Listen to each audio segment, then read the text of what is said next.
Eeswaramangalam new U P school വാർഷികാഘോഷ പരിപാടികൾ പ്രശസ്ത മാധ്യമ പ്രവർത്തകൻ കെ.വി. നദീർ ഉദ്ഘാടനം ചെയ്തു. ഇങ്ങനെയൊരു വിദ്യാലയം ഇതുപോലെ അതിന്റെ പുനർജന്മത്തെ സാധ്യമാക്കുന്നത് കാലം കാത്തുവെച്ച ഒരു അനിവാര്യത എന്ന നിലക്കാണ്. അപ്പൊ നമുക്കറിയാം,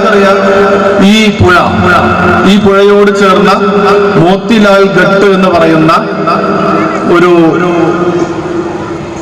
മണൽക്കൂന, അവിടെ വന്നിരുന്ന കുറെ മനുഷ്യർ, അവർ ലോകത്തോട് പറഞ്ഞ വിശ്വമാനവികതയുടെ മഹാസന്ദേശങ്ങൾ, ഇതിനെയൊക്കെ പൊടി തട്ടിയെടുത്ത് പുതിയ കാലത്തിലൊത്ത മഹത്വചനങ്ങളിലേക്ക് സൃഷ്ടിക്കാൻ ഇങ്ങനെയൊരു വിദ്യാലയം ഈ തീരത്ത് അനിവാര്യമാണ് എന്നത് കാലത്തിന്റെ ആവശ്യം കൂടിയാണ്.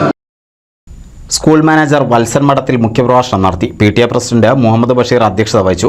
Ponnani AO Shoja teacher, BPO doctor Hariyanandakumar, പ്രധാനാധ്യാപിക പ്രസീന ടീച്ചർ, K. പ്രീത, സതീശൻ, മുജീബ് റഹ്മാൻ തുടങ്ങിയവർ സംസാരിച്ചു. സർവീസിൽ നിന്ന് വിരമിക്കുന്ന Mohandas master, Raghu master, AO Shoja എന്നിവർക്ക് ഉപഹാരങ്ങൾ നൽകി. കുട്ടികളുടെ കലാപരിപാടികൾ, തൃശൂർ സുബൈർ ഗിന്നസ് ടീം അവതരിപ്പിച്ച ഗാനമേള എന്നിവയും അരങ്ങേറി. NCV news, Ponnani.